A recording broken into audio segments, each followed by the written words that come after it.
Hi, I'm Karishma Singh Kelsey, and this is Empathy through Yoga, Yarning, and Yielding. This session is a post-growth systems thinking approach that involves the deep integrated wisdoms of the world.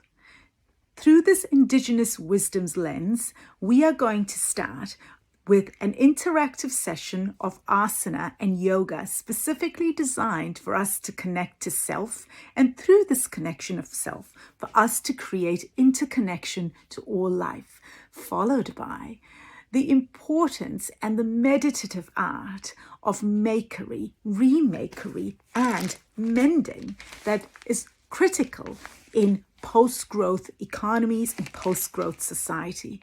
Lastly, we are going to dig deeply through conscious listening and talanoa on the topics of post-growth through an earth logic mindset. Now, this session is an interactive one, so remember, you would need a yoga mat, something that you would wish to mend or that you already are mending on. Please bring it along for our mending session. And thirdly, you need to bring an open mind, an inquisitive mind, for us to have an enticing talanoa on post-growth. See you on the 30th of June, Wear the State of Fashion online. Hello, everyone. Welcome to the Union of Concerned Researchers in Fashion Empathy session. We are so thrilled to be here and welcome to this space to be with us to build this conversation. My name is Hakan Karaosman. I'm so thrilled to be here along with some incredible change agents. I am a social scientist working on supply chain sustainability in the context of fashion. I am looking at social justice in environmental transition, and at the moment, I am the chair of UCRF.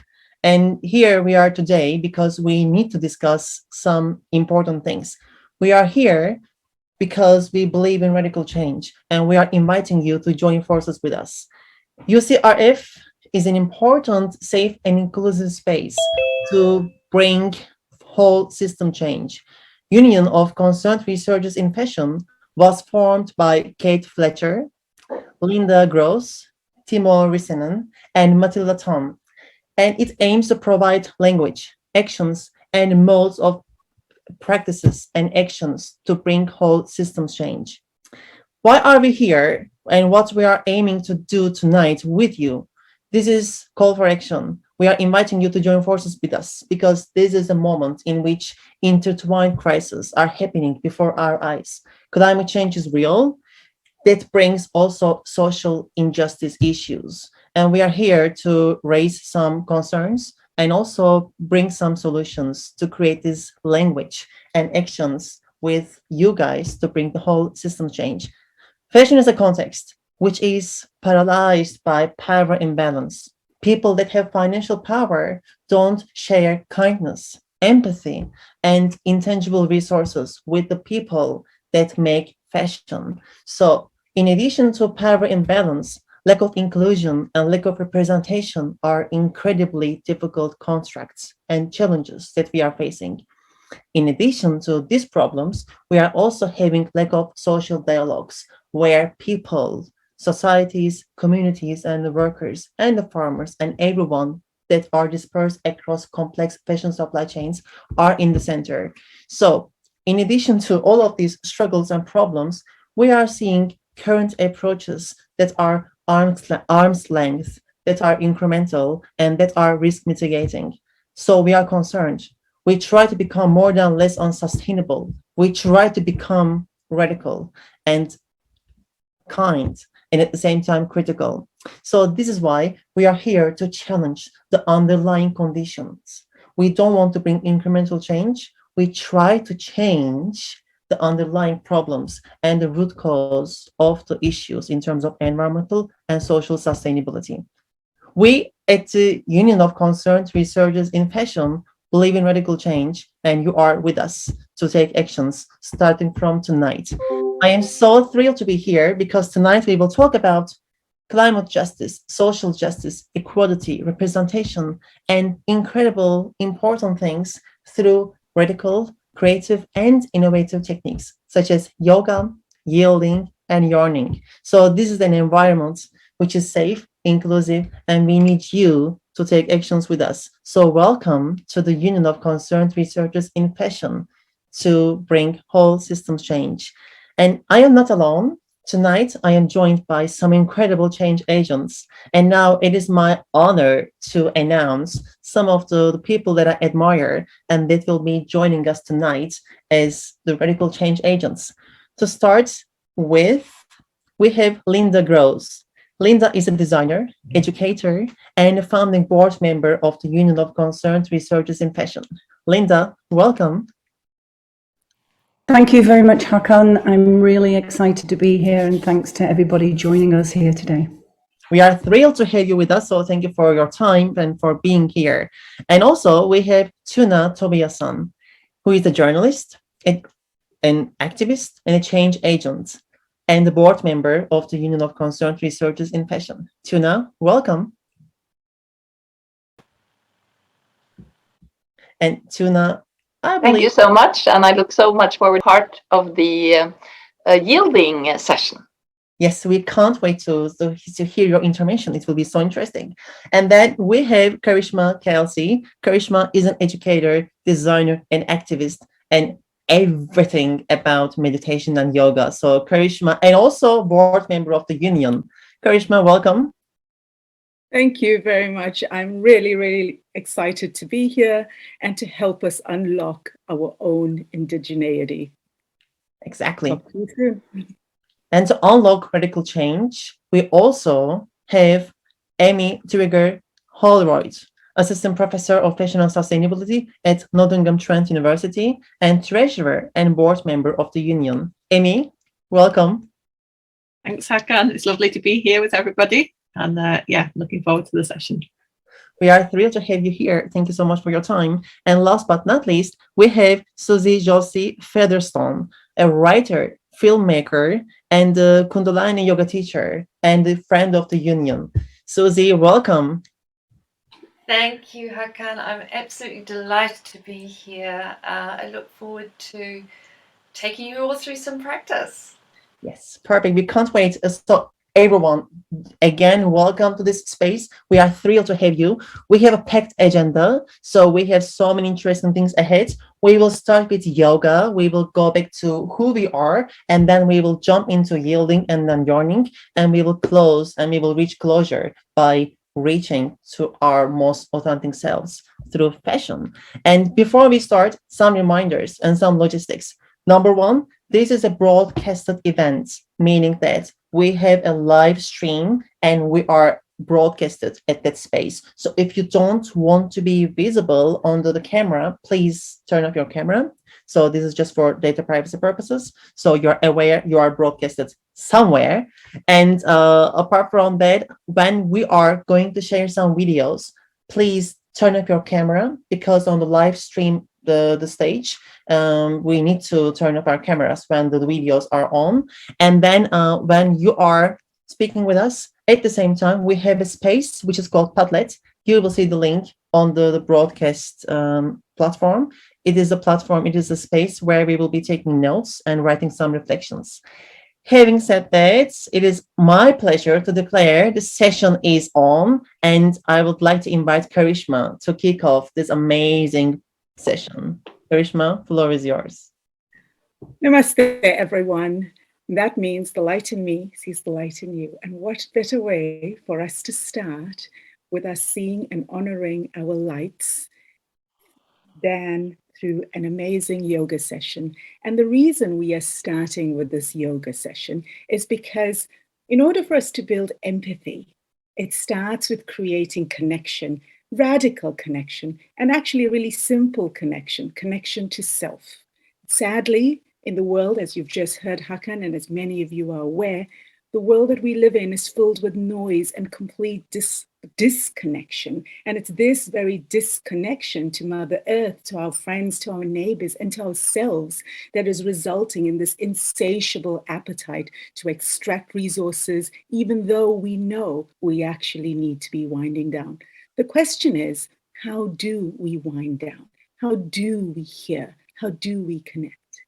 One of the ancient wisdoms of the world promotes this change by connection to self. And without further ado, I'd like to hand you over to our Kundalini master, who through specific asana is going to take us into this journey of connection to authentic self.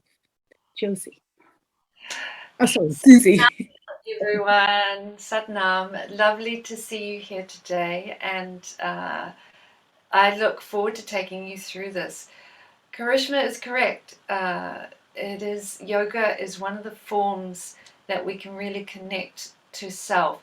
In fact, the word yoga means union or to yoke, and that's a really important way for you to think about yoga, because today, yes, we're going to be doing some physical exercise, but the yoga goes on throughout the entire process here. The union with self. And that self is our spiritual self, the self that is not so much our ego, the one that observes our ego. Now, Kundalini yoga is an ancient practice, and it's often called the yoga of awareness. So we're bringing our awareness to ourselves, and we're doing that through the heart, the very space where your self resides, and we're a place of empathy. That is the only place really you can connect and be empathetic. So we do that using movement, mantra, breath, and meditation. Okay, so how it will work today, I will take you through each section of the movement and instruct you. But I want you to go deeply within in each case and close your eyes, and you'll hear me bring you back. I'll bring you back and I'll show you the next posture, and you will be then absolutely taken through the next step. Do your best, be comfortable. If you're in any pain, pull back and let's go. So we begin our yoga always with tuning in. We need to tune into that internal self. So rub the hands, please. Rub, rub, rub, rub, rub. Make some heat. 72,000 nadi channels at the hands. Sink the thumbs into the sternum. Sit tall. Imagine there's a little orange underneath your chin, just so you can make a nice straight line from the base of the spine to the crown. Good. Okay. Take a deep inhale now. And a big sigh out. And let's build up again. Inhale. And a big sigh out. Really release. Stack the spine again. Find your beautiful straight line. And we're going to tune in with the mantra Om, O-N-G, Namo Gurudev Namo, Om Namo Gurudev Namo, which I will chant 3 times. Join in with me. It means I bow to my true self, taking me beyond time, beyond space. Take a deep inhale now. Om Namo Gurudev Namo. Om Namo Gurudev Namo. Om Namo Gurudev Namo. Take a deep inhale.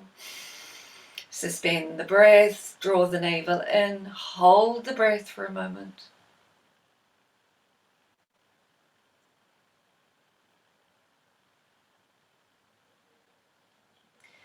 And exhale. Good, everyone. We're going to warm up before we go into our meditative kriya, which is a set of exercises.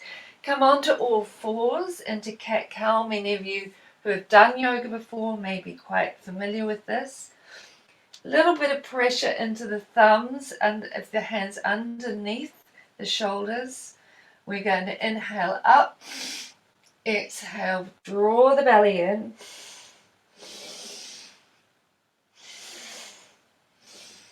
And do it at a nice fluid pace. Now you're going to go into your own headspace now. Close your eyes and I will tell you what to do next. Listen out for that. Close your eyes and I'm going to give you some beautiful music to practice to today. Here we go.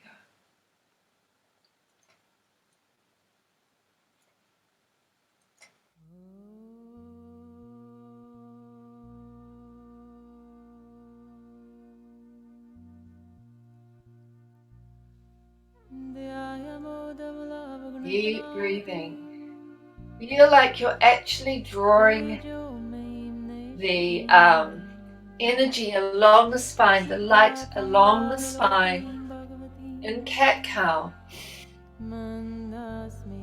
Good, keep going. I will hold space for you here. Close the eye and continue with your cat-cow.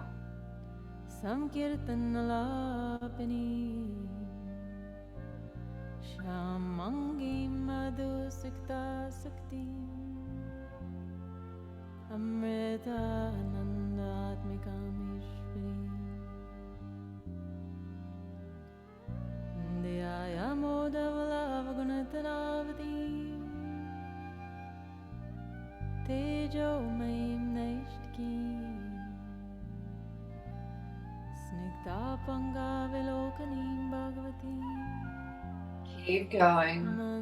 Your spine will be beginning to warm up just a little now.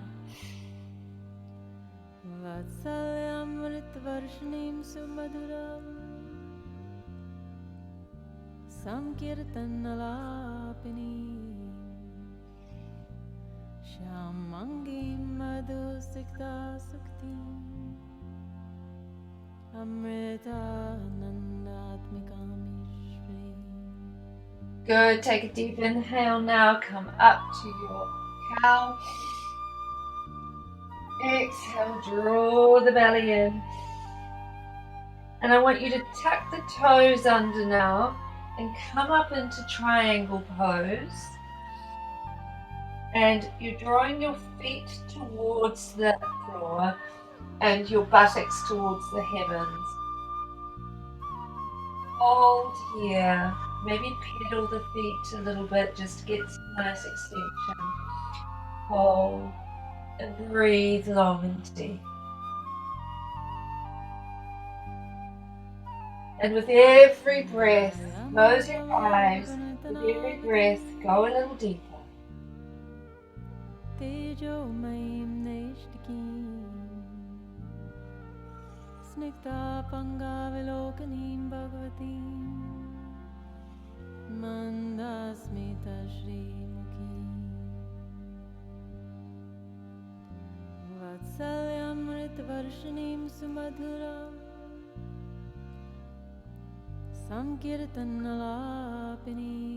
Open.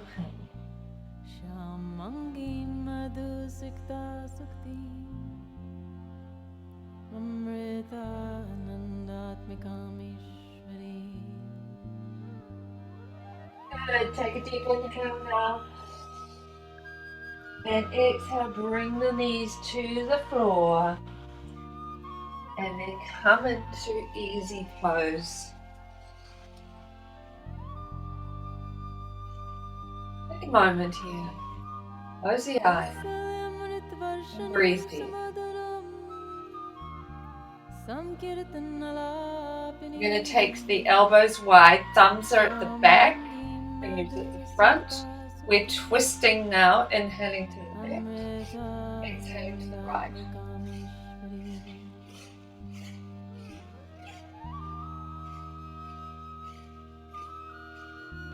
Close the eyes.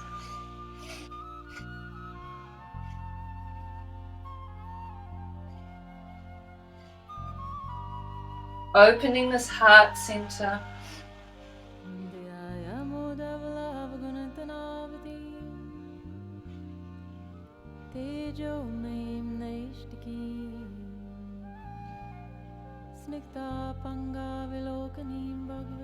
Oh, keep going.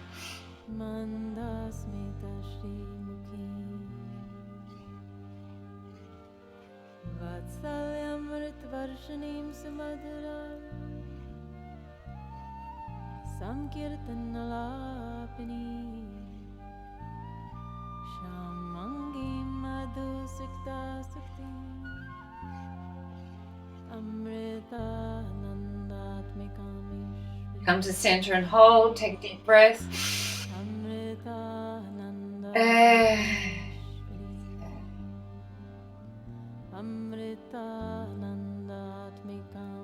One final warm up. Bring the hands onto the front of the shins. I'm going to turn sideways so you can see the posture easily.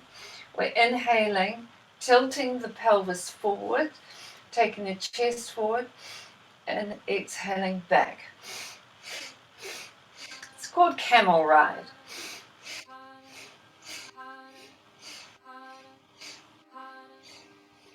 Close the eyes.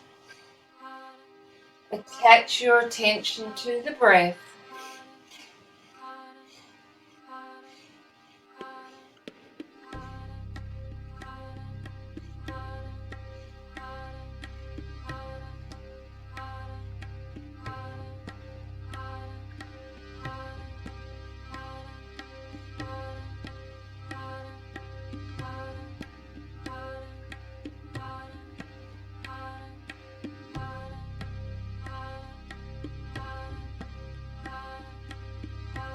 Come to center and hold. And exhale. I'm just going to take the music down for a little moment, and we're going to talk through a pranayama, a breath that we're going to be doing from here on pretty much throughout. It's called breath of fire, and the beauty of breath of fire is it fires up the nervous system, and it is this beautiful blood cleanser as well.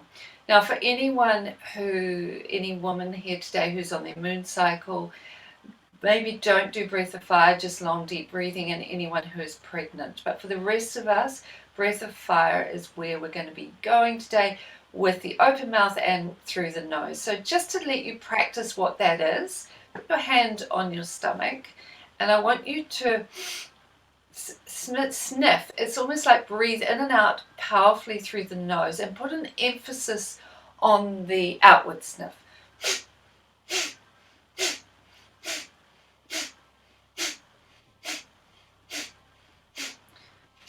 If you start to feel a little bit faint, you're probably breathing too far up here. Slow it right down. Soften it off.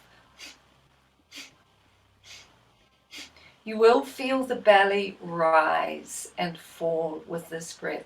Just put that emphasis on the outward sniff if we're doing sniffing. Now, actually, in our very first posture here today, we're doing it through the round mouth. So it'd be more like, but you'll see my belly going in and out. Okay, the mudra today, our left hand is in Sura mudra, which is the ring finger comes down here. That's the sun. We're balancing sun and moon energy here. Arm is up in a like a goalpost. The right hand is in Buddhi mudra, which is your little finger. Okay, so we've got those. We've got our arms out here, nice and straight, and sit tall.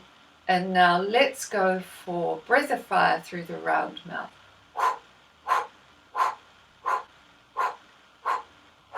Keep going.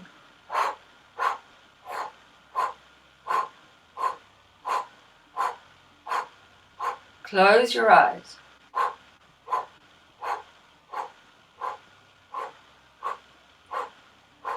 Go deeply within. I'm going to give you some music.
Take a deep inhale now.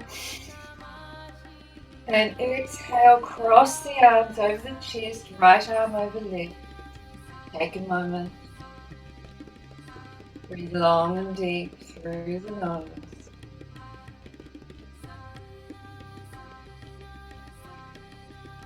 Close the eyes. Notice the changes. Bring your awareness to the changes happening within you. Quietness.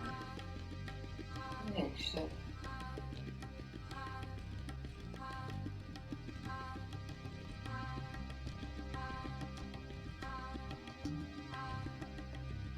Good.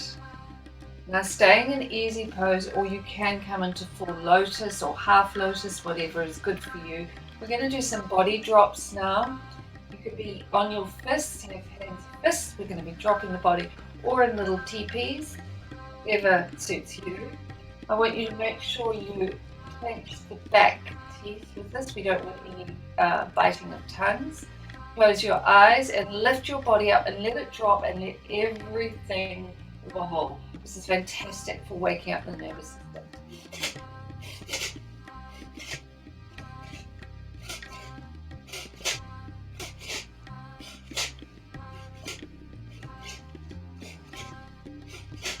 Keep going. Close the eyes.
Thirty more seconds.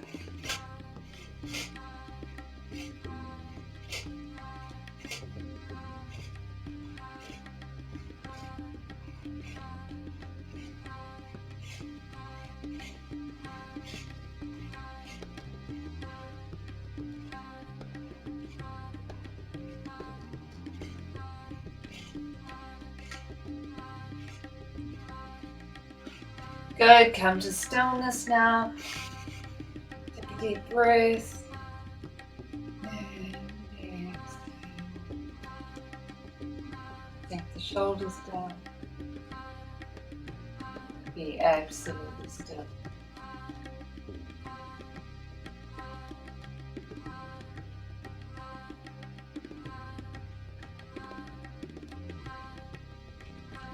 Bring your awareness to that stillness.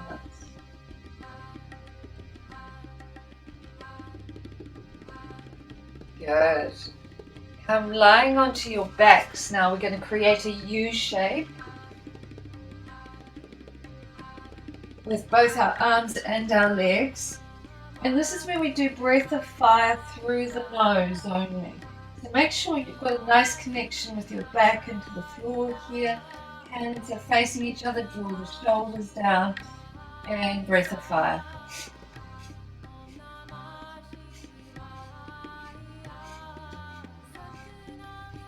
Keep going, close the eyes.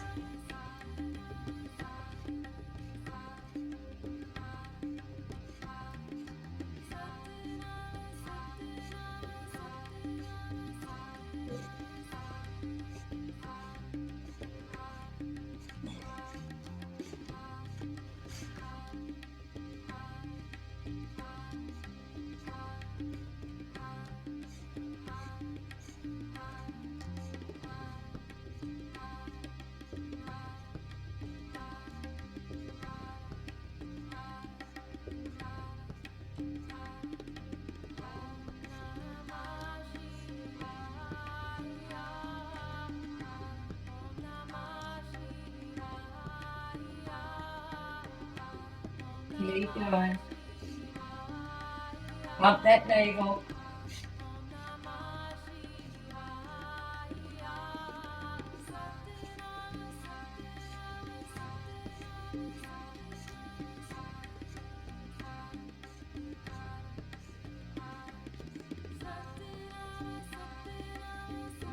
Good. Take a deep inhale now. And exhale. Draw the knees into the chest. Give them a little hug, a squeeze. Rock and roll along the spine. Come on up and right over into baby pose. Connect the forehead to the floor and breathe long and deep.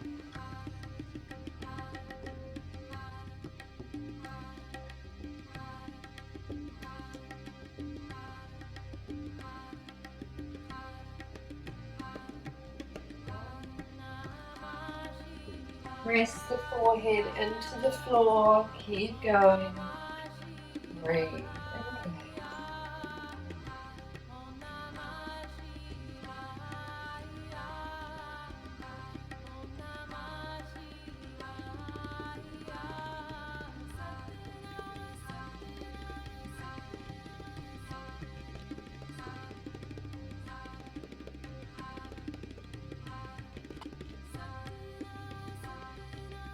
Good. Take a deep inhale now and come on back to your position we were in just before with our U shape.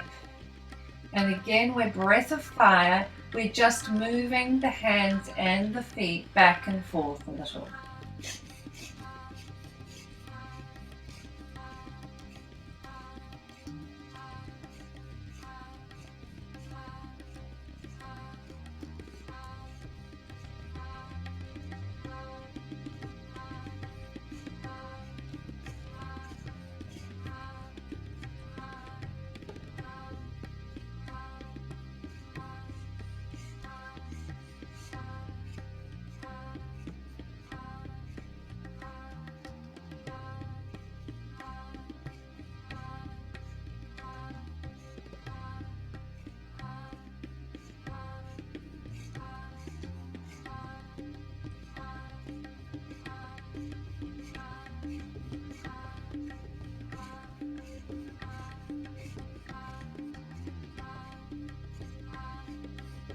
Take a deep inhale. And exhale, draw the knees into the chest again. Rock and roll along the spine. And come on up to seated to set yourself up for our meditation now. Our meditation today is Sat Nam. And it's said at that kind of pace. Sat Nam. Oh, sorry, we're going long. Sat Nam. I just confused both my Koreans there. Sat Nam. I have some music for you to chant to. I want you to chant your heart out. And I want you to cross your hands over your heart. That beautiful position that takes us into our softer self. Okay. Sat Nam. I have the music for you to chant to. Please do chant your hearts out. Go deeply within and close the eyes.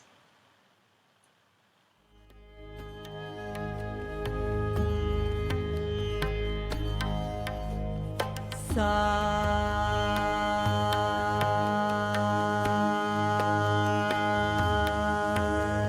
Nam. Not long.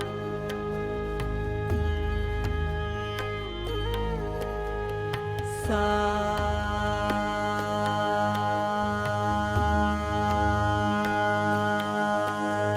Nam.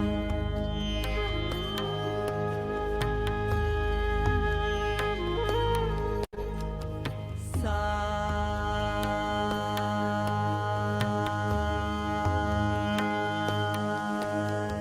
Nam.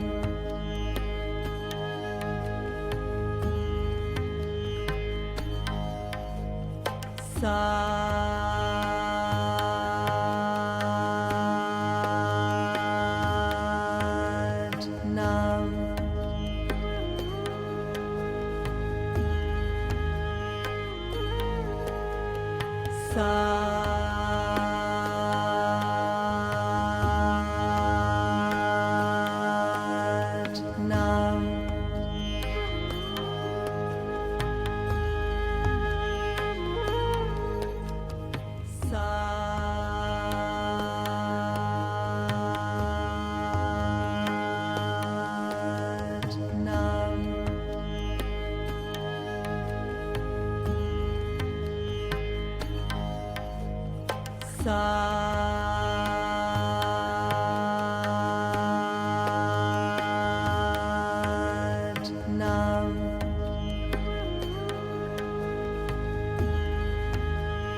Take a big breath now.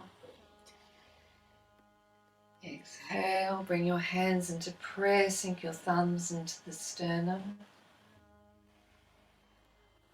We're going to close with 3 long Satnam. Satnam meaning truth is who I am. Take a deep inhale. Satnam.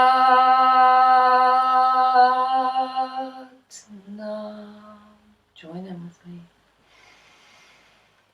Satnam.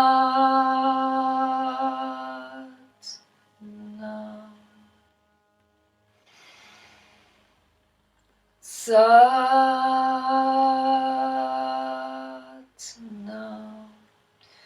Bow your head to your hearts, honoring your truth. As we go into the rest of this program, stay in this meditative state, stay in your heart, and be at peace. Satnam.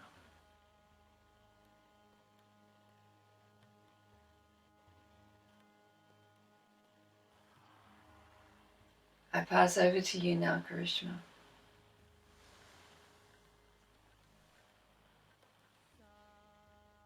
Thank you so much, Susie. Thank you. Satnam. And now, from this physical asana meditation, we are going to dig one more step deeper into a practice of meditation that is actually through everyday deliberate acts. And today, our focus is on the deliberate acts of mending and makery and creating, and the importance of this in our lives. Have you ever wondered how is it that humankind over the last thousands of years has been able to manifest the life in the world we live in today? Well, it's through actual conscious, deliberate actions that were manifested through them being in tune with the self. And a long time ago, I'd actually asked my grandparents, how is it that, the world was able to manifest? How is it that humankind was able to do this? And she'd always say to me, through the mundane acts of mending and makery, whether it was grinding the corn, she said, I got the wisdom of how to take care of the corn and which things to make with the corn from the corn. I'm like, but the corn don't speak. And she would say to me, well, yes, they do. As I'm grinding this corn, be quiet, you grind too, and listen. And so the wisdoms that have been handed down through us, through our Pakapapa, our past, has actually come from their ability to connect into this. And so I'm going to invite Amy and Tuna, who are going to lead us into this session of mending and making. And in doing this, we are going to be taking a step back and further connecting through yielding. Amy, over to you. Hi, thanks, Karishma. Hi, everybody. Okay, so yeah, at this point in the session, I'm going to share a little bit about my work where I have for a long time been developing techniques for re-knitting. So I use this term to refer to a whole range of processes that utilize knitting skills, knitting knowledge, knitting techniques, the knowledge in our hands, and they can be carried out by individuals to repair and alter existing items of knitwear, whether handmade things or mass-produced things, new, old, anything knitted is in my scope. So I developed this work about 10 years ago as part of my PhD research.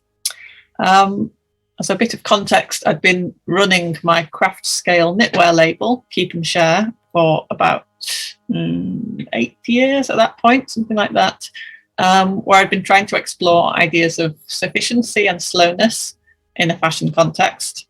And I think tried to do good things, but increasingly got frustrated with the fact that although I was trying to practice in a particular kind of considerate way, I was still producing new stuff. So I kind of had this growing feeling that I wanted to apply my knowledge as a designer and a maker to reworking existing things rather than always producing more things into the world. So I developed, over a period of time, a spectrum of techniques that could be used to rework the items in our wardrobes. So in developing this work, I was very much rediscovering techniques from the past, so particularly from the Second World War, because for most of knitting history, reworking would have been a normal part of knitting practice for many people. But I was also figuring out new approaches, so approaches that I wouldn't find in some instructional guides from wartime that respond to the pieces that are in our wardrobes now. So both in terms of the change in the kinds of knitwear that we have, particularly more fine gauge industrially produced knitwear now, but also the changing context. So the context of abundance, massive oversupply of clothes that we experience now, or many people do, rather than the scarcity of rationing.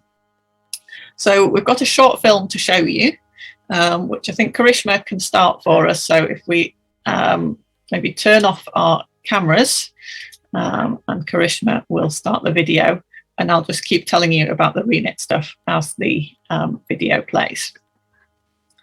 So the film, as it's coming on now.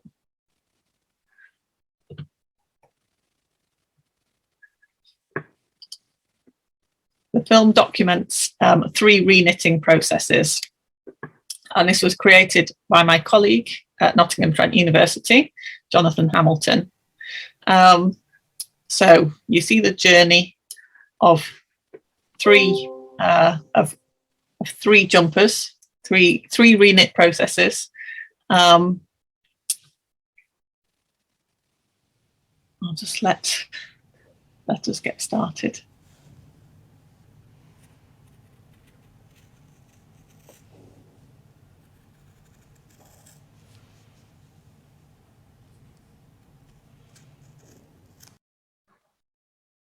So the one that you see starting at the bottom is replacing a cuff. So imagining a situation of having a ragged edge to the sleeve of your knitwear and needing to replace it. This is a technique that would have been commonly used in the past.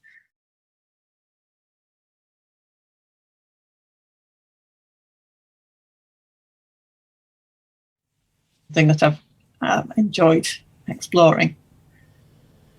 On the top left, the one where you saw the scissors at work, cutting up the front of the jumper, that treatment, that process is cardiganise. So turning a jumper into a cardigan. So that was not really a repair technique. There wasn't anything wrong. Often, if you want to turn a jumper into a cardigan, there isn't something wrong with the jumper. But you would be motivated to do it because you wanted a different kind of garment. So you could say it's a kind of way of repairing a connection between a wearer and a garment, if this change will help the item to be actively used. The process on the top right is called stitch hack. So this is the first of the reknit techniques that I developed, and I use it to reconfigure the loops in an existing piece of cloth to retrospectively insert a relief design. So that's what kind of in the middle of that stitch hacking process at this point in the film. So this one is somewhere in between. The idea of laddering down and reforming stitches is a repair technique. You would reform stitches in columns of a knitted structure to repair a ladder, but I'm using it to change something rather than mend it. So I'm using a repair technique for a non-repair purpose. But again, I would say that you would be motivated to do this kind of thing because you wanted to repair or build an emotional connection to make the garment more meaningful through the input of time and effort, rather than repairing a physical defect. I enjoyed Karishma talking about the idea of listening to the corn. When I talk about this kind of work, I often say that if you're going to reknit something, you have to listen to the garment and listen to what it wants you to do. You can't be domineering when you're trying to reknit, because the cardigan or the jumper will push back against you. So definitely listening to things is a good practice I would encourage. The aim throughout this work has always been to share it with knitters. So I'm kind of developing and testing and rediscovering and exploring techniques and developing resources that will aim to encourage knitters to consider shifting their practices from making new things, which is what the culture of knitting has become, to remaking existing things. You do need decent knitting skills to reknit. So it's not a kind of quick and easy process by any means. You need a willingness to take on a challenge and to work without a set pattern. You need to be willing to work with what craft writer David Pye called the workmanship of risk. So a kind of contingent process, as I say, sort of in conversation with a garment that might push back against you and thwart your intentions. So you need to be kind of in a dialogue or a dance with the garment. But the reward is great satisfaction. So having done the dance and the dialogue and transformed something and either repaired it or repaired your connection with it can be a really satisfying thing to do. So the Reknit Revolution website is on the Padlet, and that has some resources that could support you to have a go if you would like to have a go at reknitting.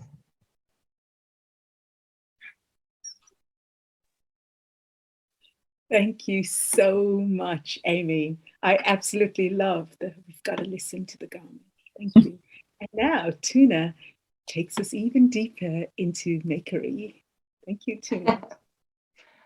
I hope my internet won't freeze. If it does, I may have to turn off the camera. So if it does, Krishma, give me a sign, okay?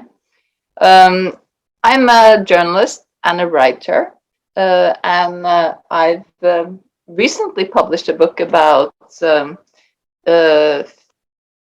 mending, but it's in Norwegian, so I'm sorry, most of you will not be able to read it. And I co-authored it, but we put some information about it in the tablet, so you can look at it there. And it's mainly a book about the historic context and also the very grassroots movement that is happening right now. That is so exciting with the visible mending and all these things that are going on, where people are re-engaging in wanting to care about their clothes. And I hope you all have your mending with you so that you can start mending after this wonderful yoga session and watching Amy's inspired video. And we are now going to meet Eva Kittelsen.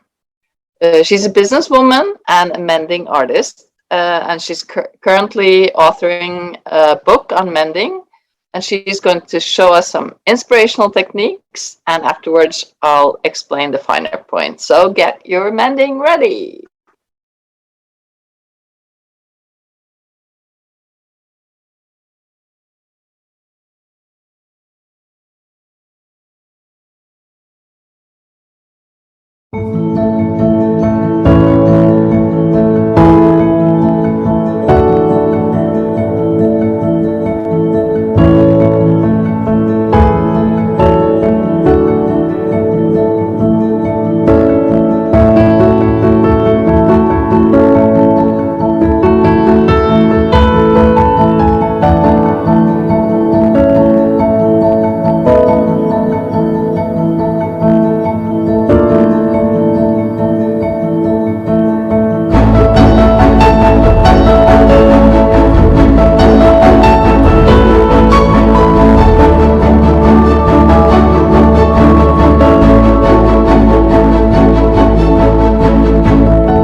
So I hope you enjoyed this video, and maybe you were the most curious about this little thing.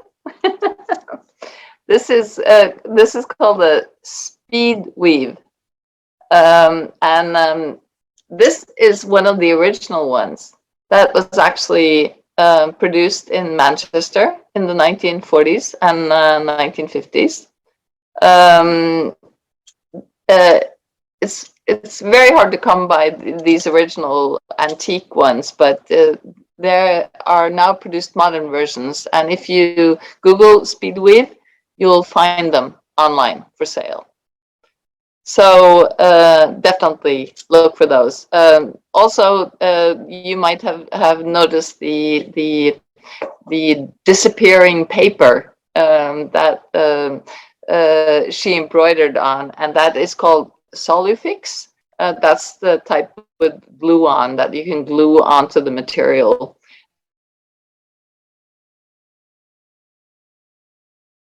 And it actually dissolves in water, and she has looked into the fact that everything disappears.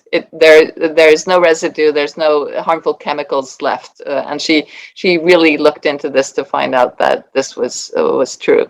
But some of the information will be on the tablet, so make sure you look into this. And we now have a short time left to chat about the pieces that and what our connections are to them that we're actually repairing. I myself am repairing this.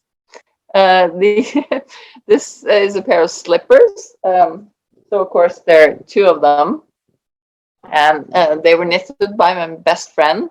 I met in kindergarten when I was 4 and 5 years old, and we have become friends forever.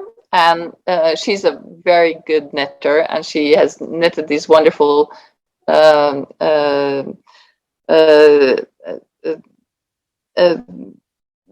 I totally love these slippers, but holes appear because I wear them all the time. That's the problem.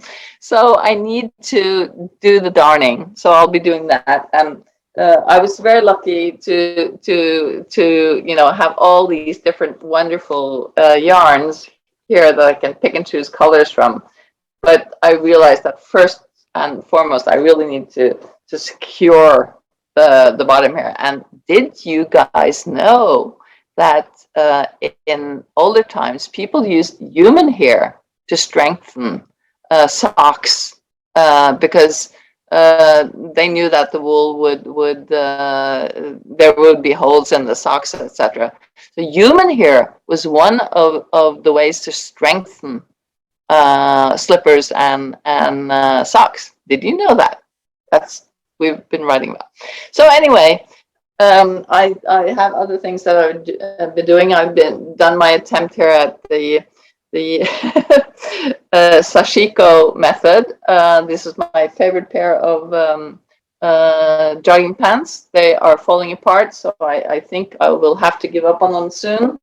I also have my favorite wool nightgown. Oh, look at this elbow. I must have really sharp elbows. I've been trying to repair it. I think somebody suggested I was, elbowing my husband in the bed during the night. But no, I hope not. So, guys, let's share what you are doing in your mending. And Zoe, would you like to share? Do you have mending ongoing? Yeah. Stick myself on. It's a bit dark here. Yeah, I just have a cardigan with holes in it that I'm going to do. Where is it? Moth holes, I think. I'm just going to embroider them. It's quite easy. Easy mending. I've got a silk shirt which is worn away under the arm area, but I don't really know what to do. So if anyone has advice on what to do with really, really fine silk tears, I'd be all ears.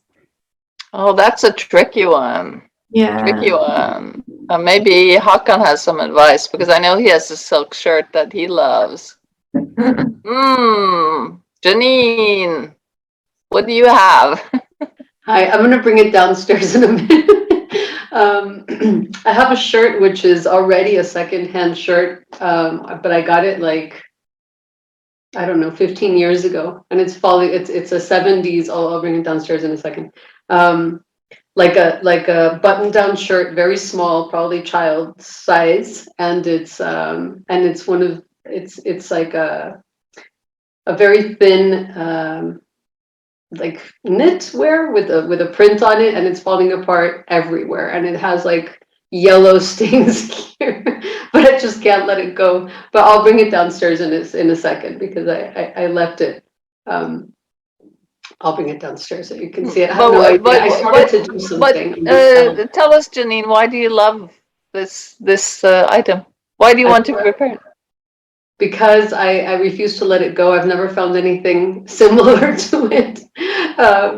It's like a shirt. It was made for me. I fell in love with it in some random secondhand shop, and haven't been able to relinquish it. And I love the shape. I love the fabric. I don't even want to make it into something else. I feel like I have to somehow find a way to repair it. And I started to do it. I'll show you on an elbow, and the fabric is so thinned out by now that I feel like I'm just making a bigger mess of it. But it's full of holes everywhere. Little, I don't know if they're mothballs, I don't know what they are, but just general wear and tear. It's probably from the 70s, if not 60s, the shirt. But that's true love. It is. And I keep looking for fabric that's similar so I can just copy it, but I haven't been able to find anything. It's like I'll bring it downstairs in a second so you can see it. Yeah. So, Hakan, do you have any advice on these really thin silk problems? Not really. I just love silk, and it is just beautiful. But I'm not sure if I have some tips. But I will let you know, Zoe, if I come up with any solutions. But speaking of silk, I would like to share the story of my silk journey. I will say. I lost my parents many years ago, and they passed away when I was much younger. But this silk shirt is from my father, and this is actually from the 60s, and it is quite intact. Nothing happened. So the stitches, the fabric, it feels so fresh and so real. And whenever I actually see this, and when I see things from my parents from those old days, it just brings me back to my childhood, and I just feel safe. And I was born in Istanbul. Now I live in Milano, but it doesn't matter where you are. A piece of fabric, the smell of fabric, just brings you back to your beautiful and safe memories. So this is the relationship that I'm building with my clothes through stories. And the problem with this, I actually broke one of the buttons. So I was just fixing the button. So I was just repairing the button. But so this is my story and my the repairing narrative with my father. And buttons are so important in keeping clothing intact, because buttons fall off a lot. Especially in the industrially produced clothing, it seems that they do a shoddy often. Exactly. But also, can I say something to you now? I think we generally don't pay enough attention to also yarn. And we also need to make sure yarns are also coming from responsible resources, and they have good quality. So we are not using chemicals or synthetics, and they are actually coming from intact and responsible resources. So it is also important to make sure the yarn that we are putting into things are also quite sustainable in that sense, to make sure we are creating this narrative throughout the entire chain of activities. And now I came across the big problem that always happens when you're repairing things. The thread left the needle. And now I have to re-thread the needle. And with my glasses on, it's going to be impossible. I think I have to park that one for now. It's funny. So Krishna, what are you repairing? Oh, well, I have a few things that I'm working on, but speaking about connection, for me, my wardrobe is a curated space of things that I love, of memories, of journeys, of travels. It's almost my wearable living museum of 47 years and beyond. And the beyond is this. I want to share this. So my grandparents, I grew up in rural South Africa, and my grandmother used to make it's kind of an old-fashioned duvet, but it's made from like layers of like fabrics. And Hakan, I know that in Turkey and they have similar ones. And in India, it's called a rajai. And in South Africa, it was just, the thing you used to cover with, and when you didn't have the access to duvets, and they weren't popular, down duvets and things were not a thing that were common in South Africa growing up. So she would take any piece of cloth, like it doesn't matter what it is, and it's technically she'd start to patch them. So this is something, and I remember. It's a piece of cloth. And I kind of remember as a child growing up that this used to be a tablecloth. This was part of a tablecloth. And I only have a very vague memory of this as a tablecloth. So it's obviously from before my time. And I pulled it when I went home. The rajai was completely like disheveled, whatever. But I pulled it apart so I could try to see what I could do with it. So this is a story, and it's just really, it's nothing fancy. It's just running stitches on a piece of cloth. And these stitches were actually part of what would have joined it. And so I have a few pieces like that. This one was from another sort of covering for the bed, like a bedspread. And the thing I'm actually working on is this incredibly beautiful, amazing. I am not this talented by any means, that I would like to show you. And this is completely embroidered by hand. And I've had it for many years now. It took 40 years to make, and it's made by the Ahir women in Gujarat. And the tradition is that when you're born as a girl, you are given some thread, and you sit around with your aunts, and it's part of your learning. It's part of the daily things you do. And so and what you actually are doing is you making your trousseau, but they don't tell you that. You're preparing your garments for when you get married. But you're doing it from the time you're born. So before you could actually speak, you were holding thread and needles. And so this garment took 40 years to make. And this girl that eventually gave this to me made it to be part of her wedding. And when I went to visit her in 2019, her husband had passed away, and she said to me, I'd love to share this with you. It doesn't matter, it's broken, but I'd love to share it with you because we are sisters from another land. So it kind of just reminds me of my heritage. And even though I'd never been there, but we're the same age. And when I was playing in the fields with corn, she was doing this. This is my connection. And I'm trying to repair it because it's broken. And yeah, I'm trying to refix it and remake it right now so that it fits me. Great, fantastic. Janine, did you come down? Or did you find... I didn't. I wanted to hear everybody's stories, but if you just give me 1 minute, I'll come downstairs. Okay. So I didn't want to miss anybody's. No worries. Linda, tell us, what are you mending? Yes, I am mending, now let's see if it doesn't blur, a pair of pants. Let me see. There, Perfect. And I just love these pants, and I wore them a lot. and I always got compliments on them. And they're kind of, they're the perfect width and a little bit short. And so they feel, easy and Californian. And anyway, and I went through them quite often in the back, if you can see this. Can you see that? Yeah.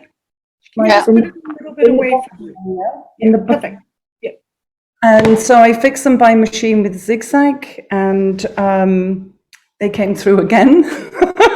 And I love the fabric so much, and they're 20 years old now, that I decided I'm going to go in again and do it by hand. So, and as I do that, I'm using fabric, I'm using thread that matches the pattern, so that I embellish, there we go, I'm not going to blow the background, there you go, so that I can embellish the pattern as I go along. I don't know if you can see that. Oh, And wow, that's beautiful. what I'm noticing, and my husband just thinks, give it up, Linda, let them go. But what I'm noticing is that they're looking more expensive. They're looking like, Saint-Tropez or LA designed work as I embellish them more, or repair them more. So, and then just to get back to, was it Janine who had silk that you needed to repair? Or I was don't have silk. Zoe? It was Yeah, Zoe. these are pretty sort of, No, that was Zoe, wasn't it? so these are fairly threadbare, and what I'm using to layer underneath is an old sheet that I put my foot through that I also liked the pattern of and couldn't quite let go. And what I'm finding is with the layer of the fabric and the multiple stitching, that it's really making it quite sturdy. So maybe if you've just got another piece of silk that's just as fine as the silk that you're working with, but that double layer might help. Because this is quite fragile fabric that's become more sturdy through the stitching. So Something that we do, sorry, Zoe, as well, because oftentimes a lot of Indian clothing are made from silk, so a lot of silk saris, and I just remember this, and I've never actually done it, but we put a piece like much like Linda said, we'll put a little piece of fabric, and then we do a whole embroidery kind of around it. And it seems like you love doing embroidering, and you're doing that with the other one. Perhaps that's an idea, to just kind of make it sturdy through the embroidery. That would help. I wonder if the paper would help the silk. Or very thin wool fabric also might help. And Susie, we haven't heard from you. What are you repairing?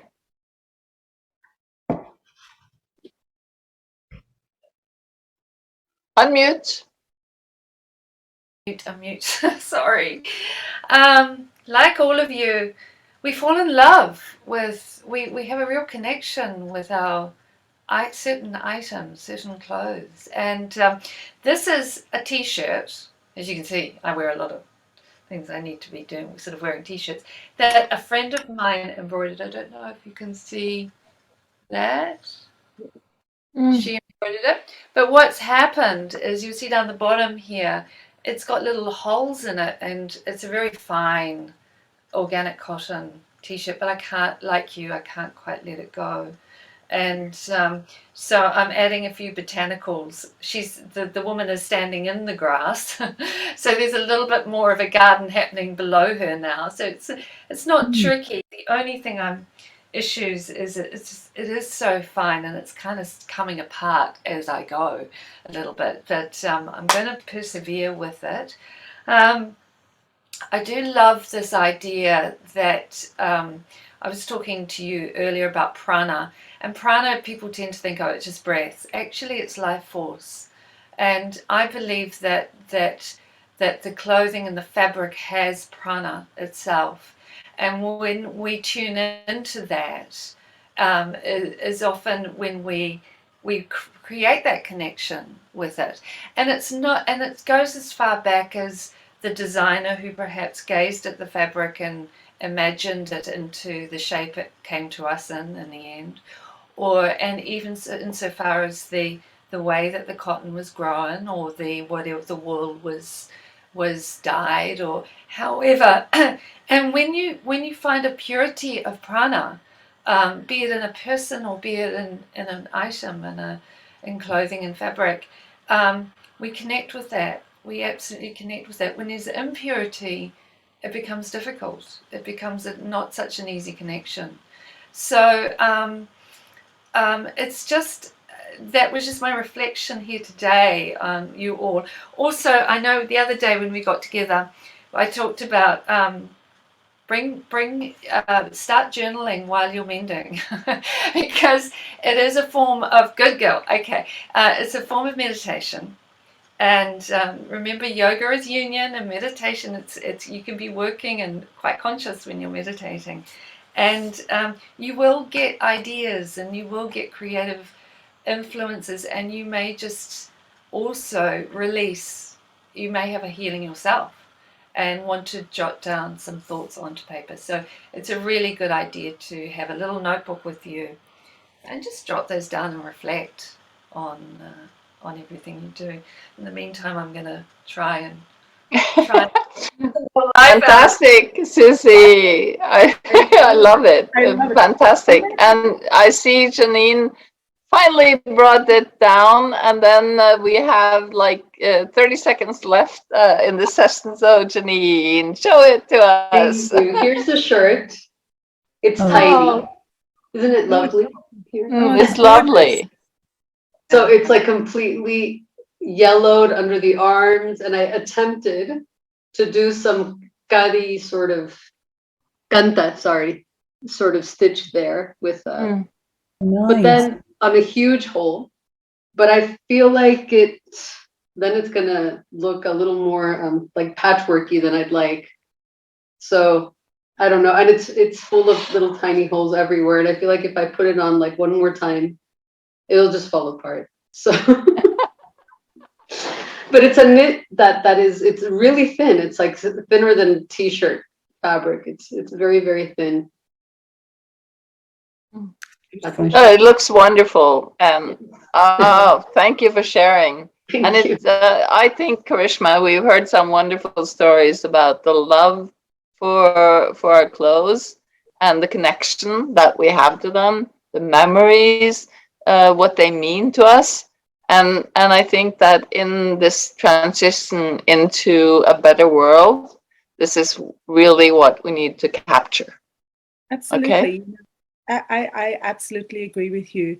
It's again coming back to all our old ways of being.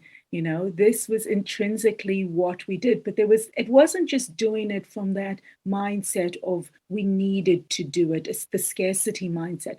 It was actually about the rejoicing in the care and in the connection. And Susie mentioned, about clothing having prana, having an energy. So one of the indigenous wisdoms talks about, and that's the Ayurvedic tradition, and in fact, it's also part of the Shinto tradition, and a lot of the traditions that have animism as part of the system, of the value system, and that is that clothing is not an it. It's a being. It's a life. Everything is a life. Everything has an energy. So if you're putting on this energy, the energy is made up of the energies of everything that went into making that. That's from the seed to the plant. So it's a cumulative energy, and it's that cumulative energy that if we, through this practice, we can connect to, which results in us interconnecting.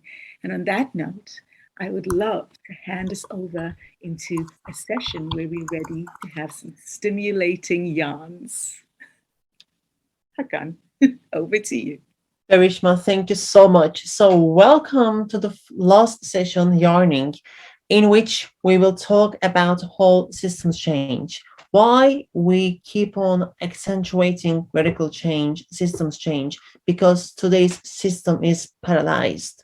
Passion has lost its function, its meaning, and also its relation to the earth and to humanity. So in today's setting, the business of passion and this insatiable desire for financial growth hijacked all good intentions in the culture of fashion. So we are seeing critical and very dramatic problems, and these are the root cause of the environmental and social issues. We are trying to be critical in addressing all of these issues, such as overproduction. We need to make sure we talk about one of the main problems on Earth. We are producing so much, and also we are consuming so much. Overproduction and overconsumption with synthetic fibers that come from fossil fuels are creating very inherent problems in the system, fueled by lack of plural voices in decision making. And in my research, which is social science across supply chains, time and again, I see one thing: issue washing, greenwashing, and social offsetting. We are trying to come up with solutions based on assumptions that would make elites become richer. And one of the problems that I am seeing in the system is decision making is not plural or democratized. So people in power are creating neoliberal agendas just to dominate conversation, to make more money with incremental changes. But this is time is up, and we need to stand up against this. So this is why we are reminding ourselves fashion shouldn't cost the earth, also humanity, but we need to make sure natural, social, emotional, and also creative resources are preserved, respected, and protected. One of the things that I am seeing time and again, emotional detachment.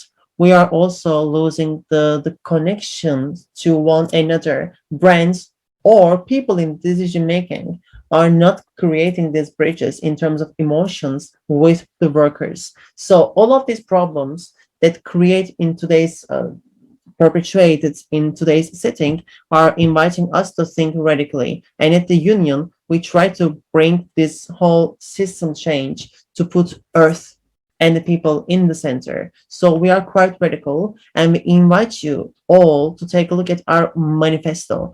At the union, we have the manifesto with 9 principles around which we build a conversation based on plural voices, based on empathy and inclusion. And in this safety net, we try to come together to make sure this language is inclusive, and we are together to make sure systemic change comes with us, for us. To me, UCRF is a safe and inclusive space where all voices count and where future is crafted with evidence-based knowledge and science. Having said that, now I would like to ask my lovely Karishma to play something so important for us, because our founder, one of our founders, Kate Fletcher and Matilda Tom, has created this beautiful knowledge piece called Earth Logic. And this is the video that is going to show us and walk us through what is Earth Logic and how we can make sure Earth is in the center.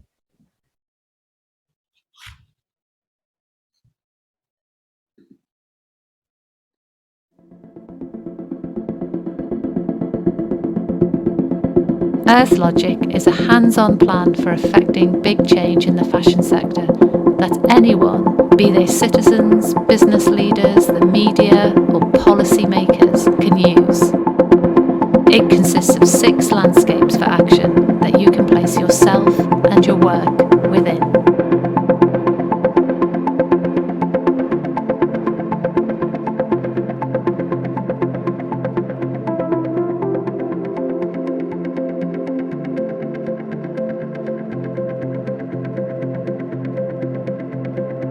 Despite all of our best intentions and efforts, ours and those of everybody else, things really aren't shifting at speed or of the sort of scale of change that we need to see.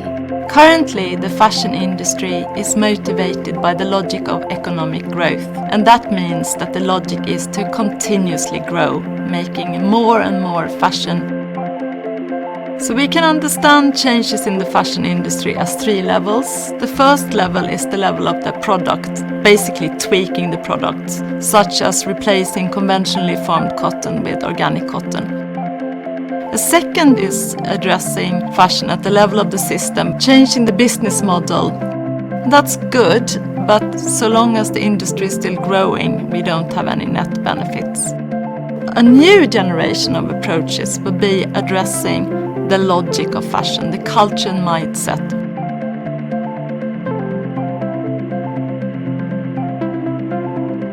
What we mean by earth logic is the sorts of thinking and logic that puts earth first at the centre of decision making. Up till this point, the fashion sector has been set on the course of growth logic. We need to change that. In these films, we go straight to the root of the challenge and replace the economic growth logic that drives the fashion sector with earth logic as a new framework for all fashion work. We offer principles of gardening to take this new logic to action. We wanted to find a way to share earth logic so that people can find the agency and motivation and energy from where they are. That's where we find that the metaphor of gardening really works. Gardening is the act of tending and growing things. It doesn't need fancy equipment or even much space, but it does bring something new to fruition and is often beautiful.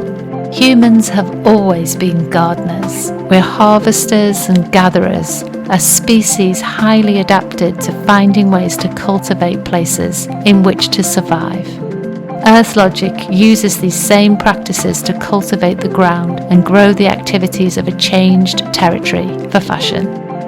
You may be somebody who already knows a lot about fashion and sustainability, but has yet to find the place to ground your activities. Or perhaps you work in a big business, but are in need of some good tools and skills for working with change. Or maybe you are struggling within the current system, which is so steeped in the logic of economic growth, and are finding it hard to see how to begin. We hope that many different kinds of fashion gardeners will find sustenance here.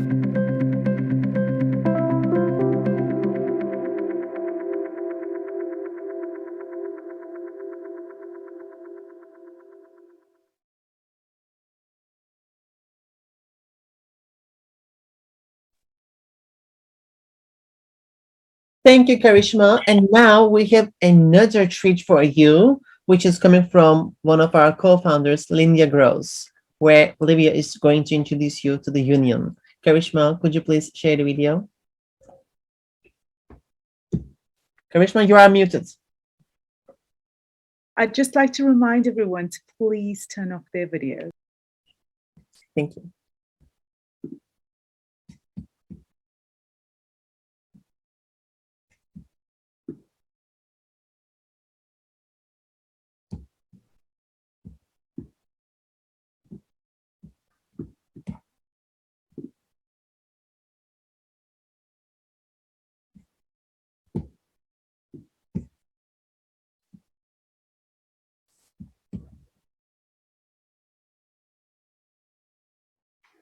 Hello, my name is Linda Gross. I'm a designer, educator, author, and a founding board member of the Union of Concerned Researchers in Fashion.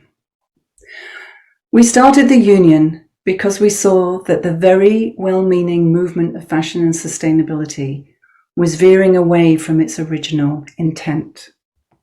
In the rush to expand the market for sustainable fashion, business conversations had moved from being precise in their critical identification of issues and open-ended to their responses.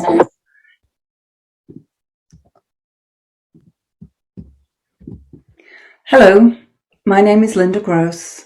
I'm a designer, educator, author, and a founding board member of the Union of Concerned Researchers in Fashion. The video with you.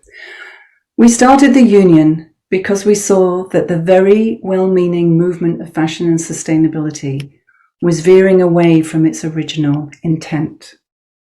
In the rush to expand the market for sustainable fashion, business conversations had moved from being precise in their critical identification of issues and open-ended to their responses, to being muted by corporate risk analysis and closed to everything except what was actionable within the current fashion sector.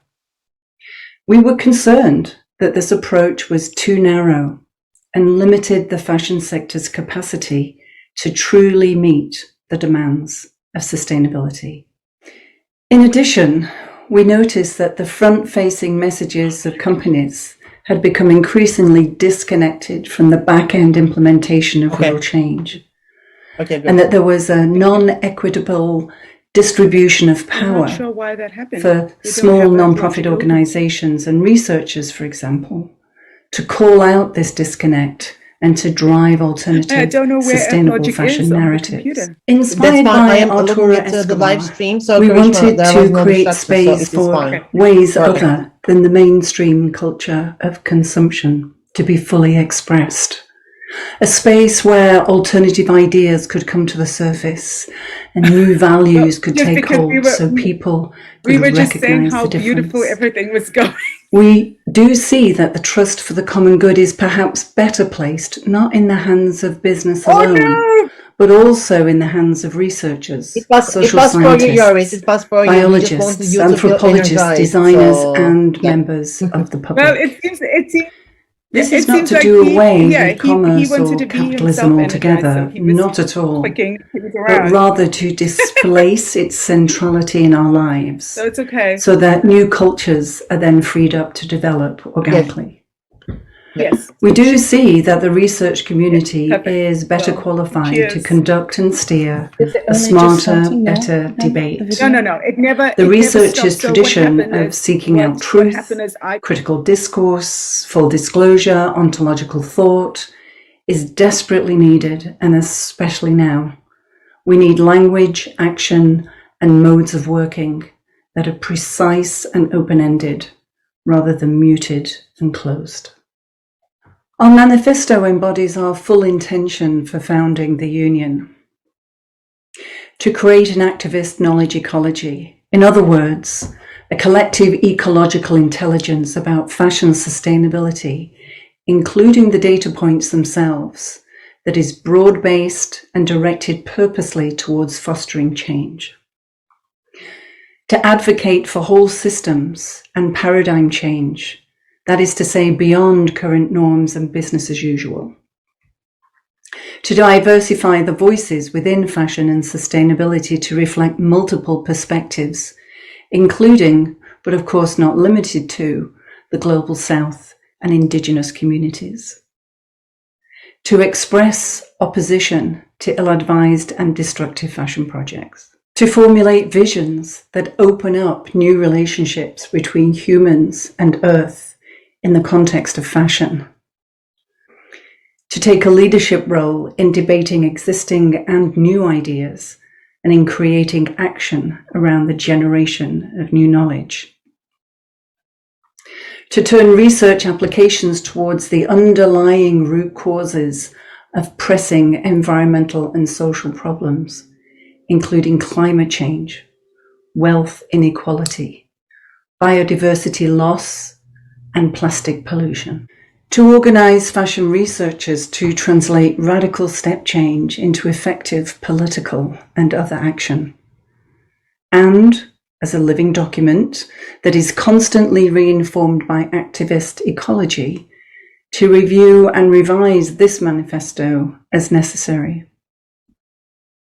The name of our organisation was inspired by the Union of Concerned Scientists, formed in 1969 in the USA, which fights misinformation, defends science, communicates with the media, the public, and decision makers, and mobilizes its supporters to advocate for change. We are researchers and fashion practitioners focused on fashion and sustainability, and we engage with other researchers, policymakers, the media, civil society, campaigning groups, as well as businesses. UCRF is funded by its members and is fully independent. Welcome to this space.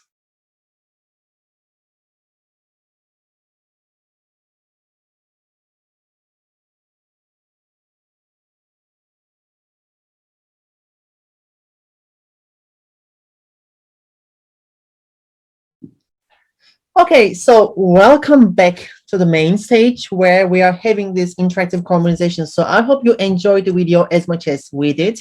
There was some technical problem, a quick one, but I hope you guys enjoyed. So make sure you are going to rewatch the video, which we share on the Padlet. So now in this session, we would like to think a little bit differently. We will have an open-ended conversation. So I will be asking some questions and then we will rotate this conversation between us. And the first question is going to Linda. So after hearing you saying beautiful things, Linda, thank you so much for sharing your vision. And I would like to ask you, how can we start, where to start, and how can we become change agents to foster radical change, which you are defining in the manifesto? So how can we start to take action? Well, I think we just start where we are. You know, a lot of the discussion in fashion and sustainability is focused on technical supply chain issues, which may be accessible to some, and when they become global and unwielding, are very inaccessible and overwhelming. Not to mention the ecological issues that we're all facing, it seems very overwhelming. But if we start where we are, in a very mindful way, as Tim Morton says, nudging. I think that's helpful, that when all these different parts of the system are nudging, that eventually the whole system yields. So that's one piece of thought. I hesitate to say wisdom, but the second thing I would say is, so you start where we are and link arms with like-minded people, and then also break away from things that we know are not working. Like, know where we are, where we need to be, and where we can break away and create, albeit smaller systems, but alternate ones, like lifeboats, really, little lifeboats away from what we know is very destructive. And in that sense, we create things or areas of work that actually don't need the old structures. They become less and less important, and it kind of less and less powerful. So those are just two little strategies. And I'm going to pose a question now to Karishma, if that's okay. And my question, I know that Karishma's work and where she's based in Massey in New Zealand, they really do embrace indigenous ways, local indigenous ways. And so I'd like to know how you integrate that in your institution. And if you give us perhaps 3 examples, maybe how you integrate those indigenous ways into administration, into curricula, and into, let's say, grading. Okay. So I am in Manariwa, at Manariwa High School in the moment, and I'm going to use this as the context for my answer, because that's where the research is being done in the moment. And so we're going to speak from the concept of Mātauranga Māori, because we are in the land of Aotearoa, and that's the first point, that the approach for this work is brought into the local context of the land and in the local indigenous wisdom of the land. And in this land, the founding philosophy is a philosophy of manakitanga. That is the loosely translated as the philosophy of community, of caring, of reciprocal coordination, and many ways of being coming together almost in a circular space to share.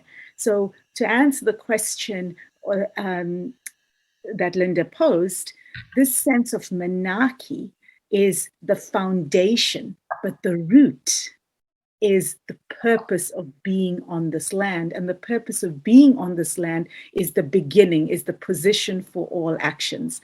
And that is a term that is called that is kaitiakitanga, that we as humans are guardians and stewards of the land. We coexist in harmony and in oneness with the land. There is no dominant species of the land. We are part of it. So understanding that that's the root founded on manakitanga, comes the concept of our tikanga, which is our values. In an administrative space and in Manariwa at the moment, in Manariwa High School at the moment, the governance had to rewire.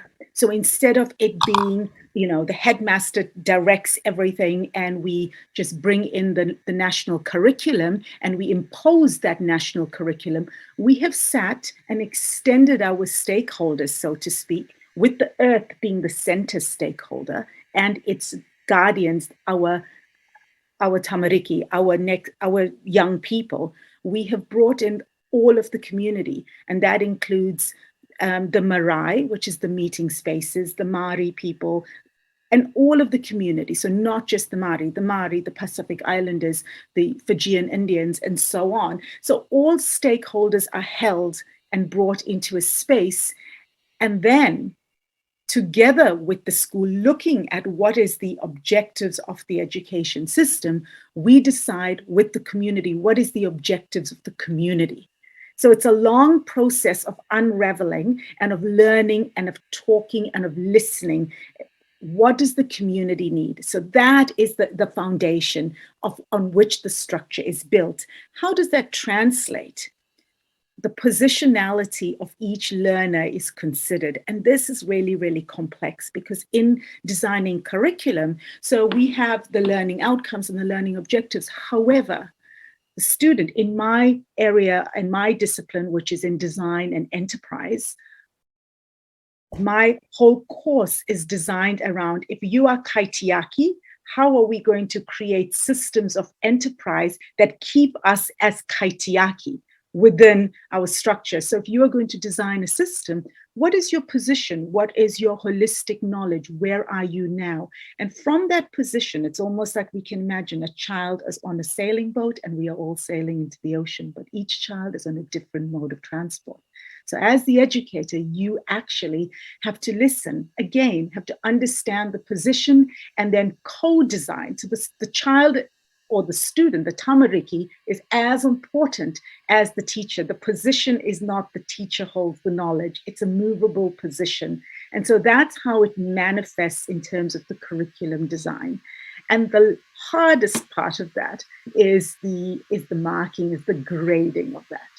Because of course we are mandated still by the government to follow the rules and to follow the colonized Western way of being. And so that's the harder part. However, we are structurally looking at how to dismantle that as well by allowing multiple ways of conveying that knowledge that student has gained from their cultural vantage point. And we haven't, this is the most challenging section of our work. But because the student has embraced and created their assessment program, the structure still has to sadly be written or verbal or whatever, in the sort of colonized mentality of how learning is conveyed. But this is where we are currently challenging this with the government structures and what we've come up with. And we have now shown that a student can orally present their work, and a student can dance their work, and a student can write their work. Or so we're looking at other ways of presentation in the moment, but this is the hardest part of my research for now. I hope that I've addressed the question succinctly, Linda.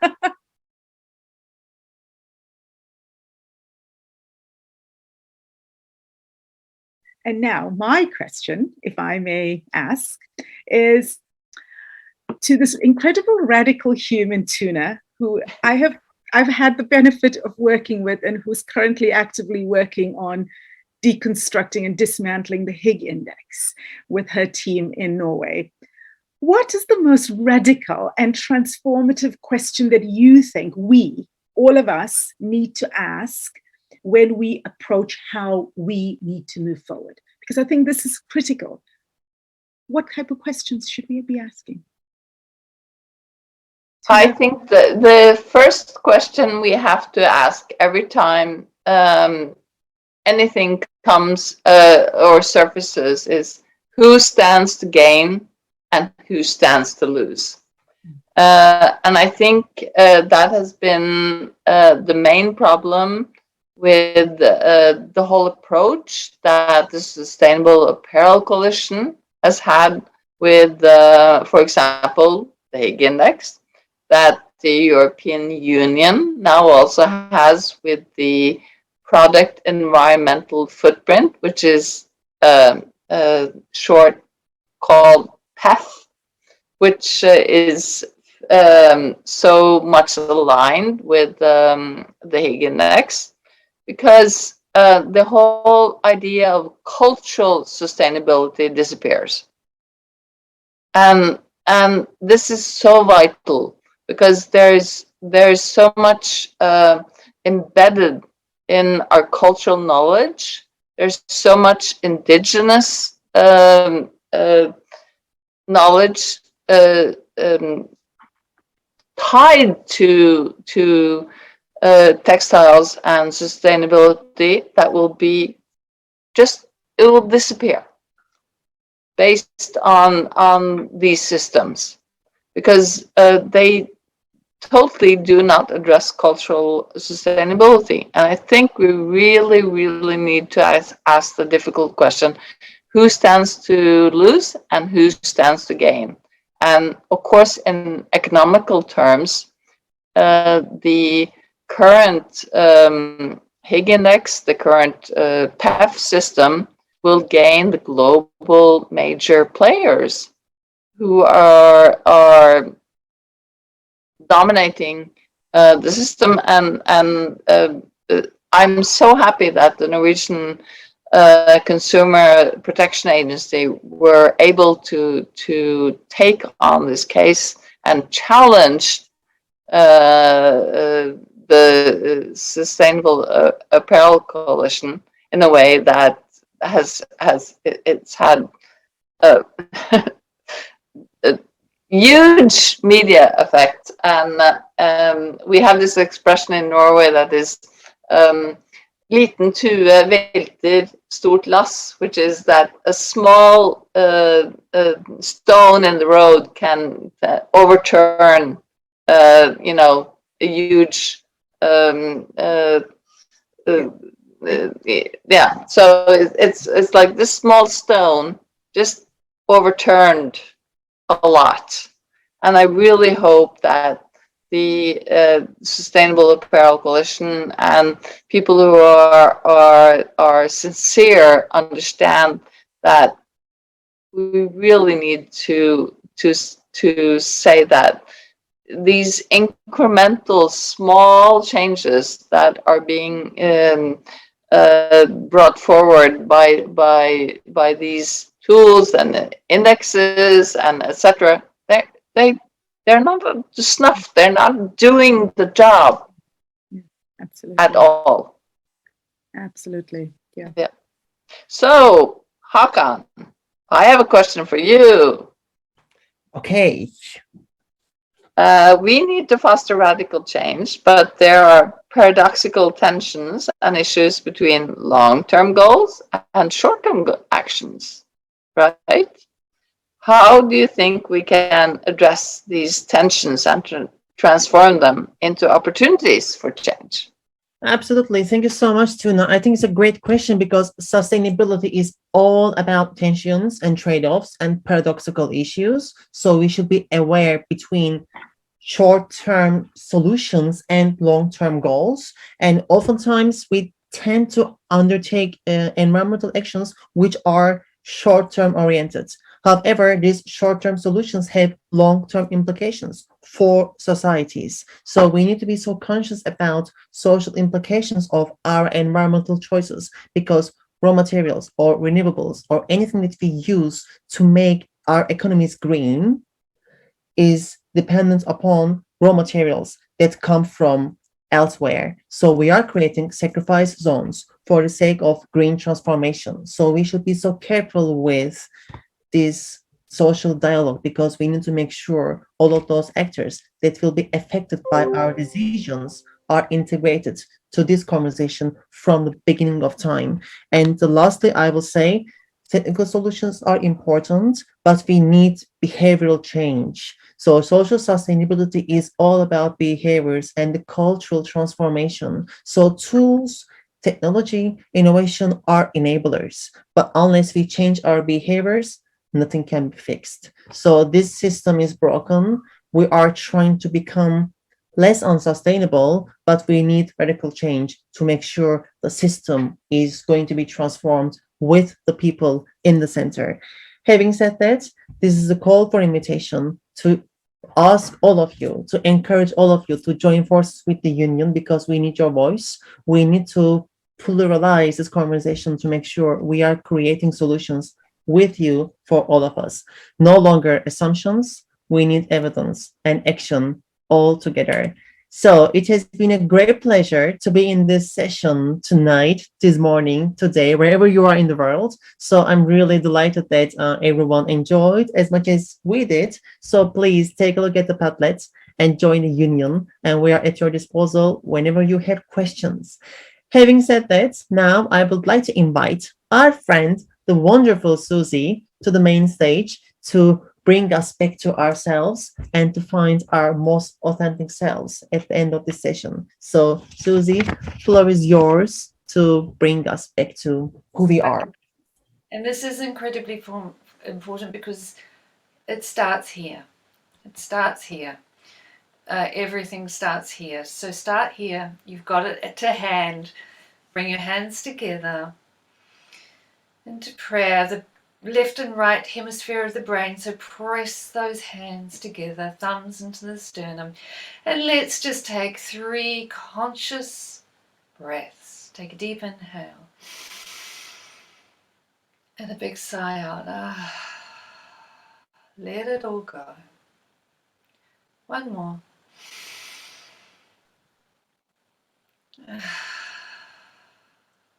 And one last one.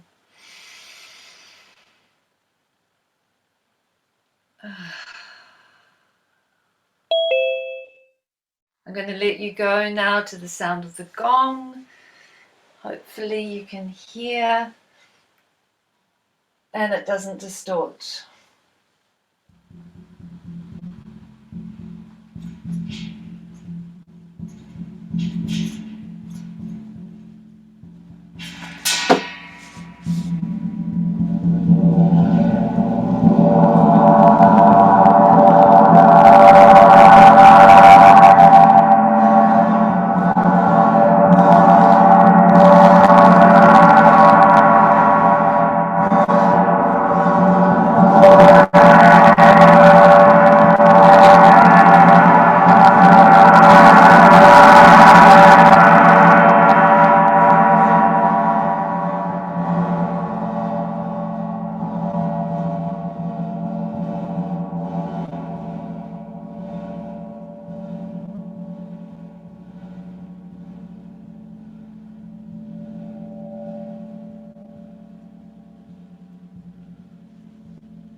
Satnam, everyone. Satnam. Let truth be your identity.